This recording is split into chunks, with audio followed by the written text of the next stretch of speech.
Bien, estamos de regreso ya en la parte final del tema de esta noche. Hemos estado hablando sobre algunas peculiaridades que muestran una tendencia al suicidio en personas que finalmente toman esa drástica decisión contra sí mismas. Y para ello contamos con la presencia de la señora licenciada Esther Abreu, que es una conocida terapista dominicana, la doctora Vanessa Espaillat, quien es especialista en crisis y trauma, y el doctor César Mella, quien es un conocido psiquiatra y comunicador. En la literatura sobre el suicidio más famoso que se registra en la literatura, ninguno de los dos era un potencial suicidio, me refiero a Romeo y Julieta. Falló, se equivocó Shakespeare en culminar esa obra con un suicidio de dos personas que realmente no lo eran, porque llegan al suicidio no por determinación, sino porque las cosas le salieron mal. Cuando Romeo llega en búsqueda de Julieta, Julieta está durmiendo, no está muerta. Tenía una poción que no le iba a durar mucho y no le iba a matar, y entonces la cree muerta y se suicida. Ella lo ve muerto a él y se suicida. Es un caso extraño, ¿no? No, hay el suicidio altruista, que es un suicidio que no obedece a una enfermedad mental, sino de solidaridad o de creencia religiosa. Y ese es un suicidio por amor, aparentemente, de que tenían un pacto. Pero yo quiero señalar también que en situaciones sociales como la que estamos viviendo, hay mucha gente que tiene una desesperanza porque está padeciendo de algo que lo limita en su libertad y que lo limita en su progreso. Mucha gente que eran capa media alta y media, ahora son capa media baja porque se han descapitalizado. Es decir, que el número de depresivos en esta población ha aumentado y posiblemente también el número de suicidios, porque la gente no sabe para dónde vamos. Hay una gran desesperanza en la población y los psiquiatras y los psicólogos, aunque fuéramos miles, no alcanzamos para dar el apoyo que la gente necesita. ¿Y hay un tratamiento eficaz contra una persona que ha tomado la decisión o tiene tendencia a suicidarse? Sí lo hay, como comentaba Esther y como comentaba el doctor César Mella. Primero es una medicación porque los neuroquímicos del cerebro, vamos a decir que producen la felicidad, están inhibidos y tú tienes que ayudar de esa manera. Sí. O sea que cuando hay depresión no se juega, inmediatamente hay que mandar a psiquiatría. La parte de la terapia es para evitar que la persona vuelva a estar en esa circunstancia que perdió la fe, que perdió el sentido de la vida, que perdió la relación con su entorno, con su familia, con sus amigos. Y esa es la parte que hacemos los terapeutas. Lo primero que hacemos es tratar de ver la ideación suicida hasta dónde llega, porque si tiene mucho, vamos a decir, te hablan con mucho detalle de la posibilidad de hacerlo, lo hacen. Entonces uno más o menos se da cuenta a través de la posibilidad que nos dicen, ¿verdad? De lo que ha pensado, si realmente eso es algo inminente o que realmente puede trabajarse, vamos a decir, sin internamiento, sino con un proceso, con un psiquiatra. Pero lo más importante ahí es que la persona vuelva a construir una identidad que le haga sentir que su vida tiene sentido. Y eso se hace poco a poco. O sea, tú no creas una identidad de una persona, vamos a decir, en 2 o 3 procesos terapéuticos. Eso es un proceso que se va construyendo poco a poco con la familia y con el individuo y con su ayuda de los medicamentos que realmente pues le hace ver la vida de una manera distinta. ¿Qué papel debe jugar la familia en ese tratamiento? Hay un aspecto que yo quiero señalar ahí, que yo creo que es importantísimo a la hora de intervenir. Cuando trabajamos con una persona con ideación suicida, que ya ha presentado la dificultad, es muy importante tener en cuenta la familia. O sea, que la familia también forme parte de ese proceso de ayuda, de ese proceso de reencuentro, de tal manera que no solamente sea a través del proceso terapéutico lineal que se da entre el paciente y el terapeuta, sino que la familia se incorpore a producir cambios a lo interno de esa familia. Porque evidentemente hay un impacto importante que se ha ido tejiendo en esa personalidad, se ha ido tejiendo en ese modo relacional que se da entre esa persona y su familia. Entonces, importantísimo a la hora de trabajar que tomemos en cuenta la familia. ¿Es una tendencia hereditaria? ¿Es una tendencia hereditaria el suicidio? Hay estudios que muestran series familiares, se han hecho en varios países, donde hay más de un suicida. Ahora, quería señalar que ciertamente en una condición como el peligro de suicidio, de homicidio, el terapeuta está autorizado, y así debe autorizarlo el paciente, a develar ese secreto. Así es. Si una persona sale de tu oficina con la determinación de matarse, tú tienes que evitar eso, aunque tú lo agarres y lo amarres. Muchos terapeutas a veces por temor y por no violar el secreto profesional no llaman inmediatamente a la esposa, a la mamá o al hijo, porque de la consulta, y ellas tienen muchos años en esto, hay gente que te pinta que se va a matar y se matan. Así y entonces usted tiene que ser muy flexible con eso del secreto profesional. De hecho, nosotros que tenemos, por ejemplo, pues un código para trabajar como terapeuta, la única manera en que a nosotros nos permiten, vamos a decir, que develar un secreto profesional es cuando hay una, vamos a decir, agresión desmedida hacia otros o hacia sí mismo. Así es la única manera. Ahora, mucha gente se suicida, he escuchado decir, por un trauma que está en el subconsciente, ¿no? Fue violado por su padre, fue violado por un tío cuando era niño, y finalmente ese trauma viene a revelarse los efectos de ese trauma ya a una edad más avanzada. ¿Cómo se combate ese trauma guardado en el subconsciente y que a veces no sale? ¿Cómo se reprime realmente de eso? ¿Los tratamientos tradicionales sirven todavía para reprimir ese tipo de trauma? Para trabajar ese tipo de traumas sí existen, porque, por ejemplo, hay personas que, vamos a decir, manifiestan el trauma por la ansiedad, por la angustia, porque constantemente son infelices, por sentimientos de depresión. Y generalmente lo que hacen es que llevan pues la agresión, como comentaba, hacia sí mismo. O sea, yo no sirvo para nada, yo soy un disparate. O sea, el lenguaje del depresivo. Usualmente lo que hay ahí es un trauma, hay un dolor, hay una pérdida, hay una situación que vivió la persona, tal vez no recuerda, y de repente hay personas que llegan a la terapia y te dicen, de repente recordé el trauma. Entonces el trauma hay que trabajarlo. Porque el trauma, vamos a decir, tú guardas en la memoria, no solamente emociones o pensamientos o situaciones que pasaron, también sensaciones corporales. A veces a través de las sensaciones corporales tú llegas al trauma. O sea que sí hay, vamos a decir, hay procesos terapéuticos que ayudan a que uno pueda trabajar trauma profundo y que pueda pues esa persona liberar esa carga tan grande de esas situaciones guardadas por muchos años. Pero vamos a decir, para eso necesita buscar el apoyo y la ayuda necesaria. Tiene que revivir la experiencia, ¿no? Sobre todo... Digo, cuando se reprime el trauma, según he leído, es una forma de vivir el trauma, porque eso radica, está ahí guardado en el subconsciente. Está disociado, está guardado. Está disociado, exactamente. Exactamente, está disociado, pero de alguna manera esa disociación sale a través de síntomas, sale a través del dolor, sale a través de la depresión. Entonces tú buscas esa situación traumática que poco a poco se va develando y sobre todo fortaleciendo la identidad de la persona, que la persona pueda volverse a sentir válida, bien consigo misma, que encuentre un sentido a la vida, porque esa fortaleza interior le hace poder develar el trauma sin que ya sea tan doloroso como cuando lo reprimió. ¿Por qué uno reprime un trauma? Primero porque tal vez fue una corta edad y a esa corta edad yo no tenía el conocimiento de qué era lo que estaba pasando realmente. Tal vez yo me culpabilicé de más, me dio mucha vergüenza. La culpa, la vergüenza acompaña todas esas situaciones que uno reprime.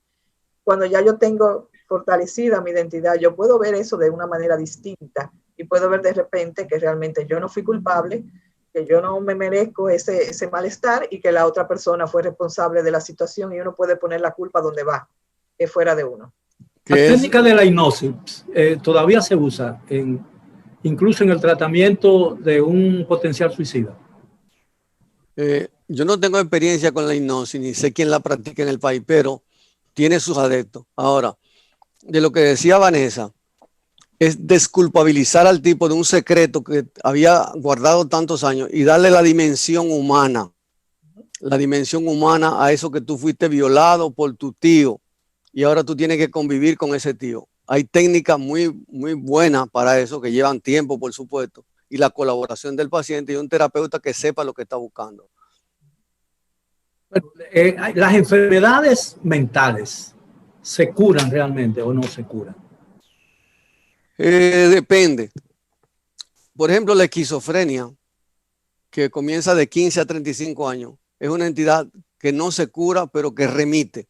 Es decir, el tipo puede ir a la universidad, puede casarse, puede tener hijos, pero es esquizofrénico. Las depresiones remiten, pero tienden a volver. Los trastornos por ansiedad, los trastornos obsesivos, los trastornos de ese tipo, remiten y se curan. O sea que nosotros tenemos al día de hoy la mayoría de los quebrantos mentales en buenas manos de un psiquiatra y de una psicoterapeuta. Buen pronóstico, muy buen pronóstico. ¿Cuáles de todas esas enfermedades mentales, perdón, doña Esther, cuáles de todas esas enfermedades mentales impide que una persona que la sufra pueda llevar una vida relativamente normal? Bueno, el retardo mental profundo, la esquizofrenia crónica indiferenciada, pero sin embargo, una de las enfermedades más populares, la bipolaridad, que tiene una fase activa y una fase depresiva. La mayoría de los artistas de Hollywood ahora mismo están diagnosticados como bipolares y llevan su tratamiento y hacen su vida normal. Pero ya el término incurable se ha ido sustituyendo por remisión parcial, remisión total, pero hay personas que necesitan tratamiento de por vida y por eso existen todavía los hospicios que las personas terminan a los 60 o los 70 años en ese lugar. Pero la psicología y la psiquiatría han avanzado enormemente en los últimos 20 años. Señora Abreu Chess, no, a eso, ¿cuándo usted determina? Perdón, quiero una pregunta muy particular para usted. ¿Cuándo un terapeuta, un terapista, por ejemplo, entiende y descubre qué tipo de tratamiento debe llevar un paciente que tiene problemas? ¿Cuáles son los síntomas de eso? Cuando una persona llega, porque todos tenemos en la vida algún problema, ¿no? Relacionado con el trabajo, con los problemas.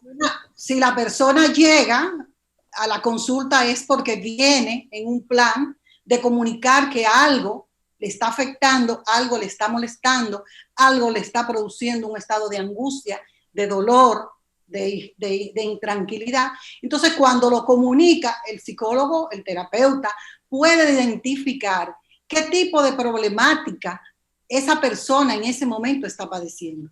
Y puede identificar, de acuerdo con los síntomas presentados, qué tipo de intervención es el más adecuado, el más eficaz para trabajar. Y lo que te quería decir era que hoy día han crecido enorme y significativamente los enfoques de trabajo, o sea, las alternativas, las estrategias, la manera de hacer terapia hoy día ha crecido significativamente. Entonces, hay muchos recursos disponibles, tanto desde la psicología como desde la misma psiquiatría, porque hoy tenemos unas opciones medicamentosas muchísimo más cómodas para los pacientes, más plausibles, más vivibles para los pacientes que lo que sucedía en la vida tradicional. O sea que pienso que se puede realmente hacer grandes mejorías de acuerdo con lo que hoy día como herramienta nosotros tenemos. Lo ideal es que la gente, hay personas que van una sola vez a la consulta y te dicen, mire, yo lo que quería era confirmar mi diagnóstico, pero me siento tan tranquilo y no vuelven. Pero hay pacientes que hacen una dependencia al terapeuta y luego no quieren que le den de alta y dicen, no, es que ahora es que yo estoy entusiasmado con esto. O sea, hay los dos extremos. Ahora, la gravedad de la crisis sanitaria y la crisis económica que ha traído consigo, según explicó usted, el doctor, hace en el segmento anterior, que ha cambiado el modo de vida de los dominicanos, ¿no? Nos ha hecho, los hábitos han cambiado radicalmente en la República Dominicana como en el resto del mundo, a causa no solo del coronavirus, sino también de los efectos económicos y los efectos de otra naturaleza que ha provocado. ¿Qué tipo de tratamiento va a requerir esta sociedad? Porque ya la sociedad se nota claramente que de alguna manera u otra, algunos en mayor intensidad, otros más expresamente, pero estamos ya padeciendo los rigores de esa situación extraña que ha entrado en nuestras vidas y ha cambiado nuestros hábitos e incluso la relación familiar y la relación laboral que tenemos o que hemos tenido a lo largo de nuestras vidas hasta ahora, ¿no? El Hay acceso. algo que se llama la violencia estructural. La violencia estructural es causada por las desigualdades sociales. Así Las es. desigualdades sociales existen en nuestro país y generan enfermedad mental. En los barrios marginados, una persona que no tiene sustento, que no tiene ayuda, que está olvidada de los empresarios y del gobierno, eso es una situación que es un caldo de cultivo para las enfermedades mentales, lamentablemente. Esos Entonces, ¿qué brotes, pasa? esos Sí. brotes que hacen los domingos en los barrios, que se trancan en un patio a beber, es una necesidad de evasión, es una Claro. rebeldía, porque la gente no puede ni planificar su vida y además la situación económica que se vierte sobre los más pobres, la gente de a pie, los hace rebeldes. Por eso usted ve que la gente desafía todos los toques de queda. Tú lo puedes poner a las 11 el toque de queda y la gente se va a tirar a la calle. Hay Lo una que pasa es desesperanza que generalizada. el área social de la mayoría de las personas que viven en casuchas, donde viven 15 o 20 personas hacinadas, es la calle. Así es. Es la calle, es decir, eso es lo que no se ha entendido con el asunto de la persecución y la represión contra los que violan el toque de queda. Ahora Además, tenemos otro segmento de la sociedad que también está muy penalizada, que era, como decía el doctor César Mella, la clase media y la clase media alta, porque han perdido sus empleos, porque han perdido sus, vamos a decir, sus empresas, han bajado el nivel. Entonces, ¿qué pasa? Necesitamos un gobierno consciente que no ponga más impuestos, porque obviamente la clase media es la que está más afectada en cuanto a esta situación, y obviamente también la protección de la clase marginal, que siempre ha estado en necesidad de ayuda. Entonces aquí necesitamos empresarios conscientes y un gobierno consciente. Dos cosas. La pandemia se politizó. Que esa conciencia no esté en su subconsciente, ¿no? No, no. Para que no haya necesidad de reprimir ese. La pandemia se politizó, pero además de eso, el país ha vivido una efervescencia que combina los 7 meses de aislamiento forzado con los 7 meses de quita ese y pon el otro, quita ese y pon el otro. Incertidumbre, sobre todo de la pequeña burguesía que estaba acomodada.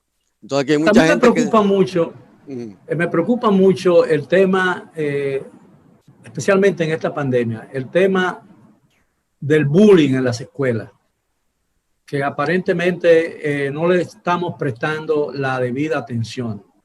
Y cada día hay más informaciones de niños, adolescentes que están padeciendo el acoso, no necesariamente de carácter sexual, sino el acoso, el desprecio de sus compañeros.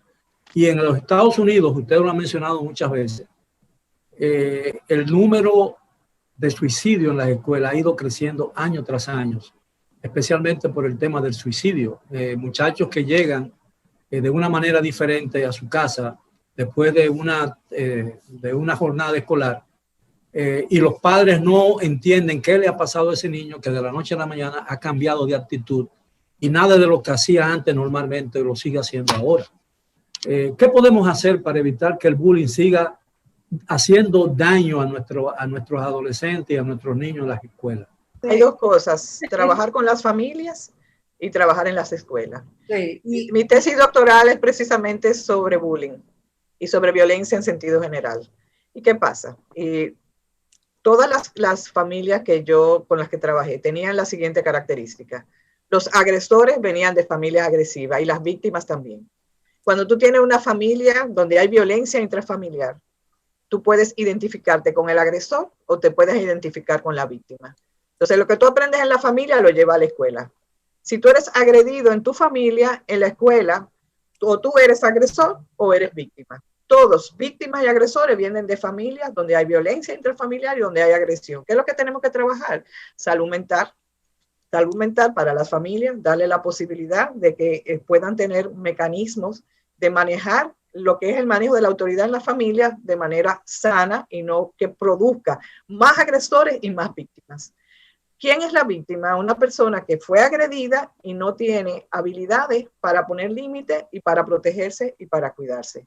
¿Y quién es el agresor? Uno que se identifica en su casa con un modelo agresivo y va a la escuela a hacer lo mismo. Ahora, ¿qué pasa en las escuelas? En las escuelas es un sitio intermedio, ¿verdad? En la sociedad, donde tú puedes hacer lo siguiente, de inmediatamente identificar esos casos y saber que necesita tanto ayuda el que agrede como el que es víctima. Y también el que observa la violencia dentro del aula y no hace nada. porque esa persona tiene como que lo que se llama el síndrome de Estocolmo, tiene tanto miedo de ser agredido por el agresor que se queda callado, no hace nada y permite la agresión. Entonces sí, tú tienes un sistema entero que hay que trabajar. El tiempo se nos agotó, pero me parece que esa es una falla del sistema escolar dominicano, porque no hay un programa específico, aparentemente, en el Ministerio de Educación para combatir ese mal social que nos está afectando y que puede dañar a los que mañana serán adultos y quizás tengan la decisión de cambiar este país. Es un mal de la sociedad y es un mal de las familias, porque la escuela lo que necesita es identificar esas familias para remitir la ayuda. Bueno, sí, el tiempo... Hay un tema que no podemos dejar de mencionar. Pero y es 30 segundos, doctor. La tecnología en la vida de los hijos, en la vida de las familias. Eso es muy importante. Y la desvinculación que se da de los hijos cuando están en casa respecto a el uso de las redes sociales. Eso es muy importante. Está muy envuelto, absolutamente envuelto en la productividad, en producir y económicamente colocarse y posicionarse, y los hijos están todo el tiempo conectados. Hay un documental muy interesante. 15 segundos, doctora. Un documental interesantísimo que acabamos de ver, que es el de, ¿cómo se llama? Social media.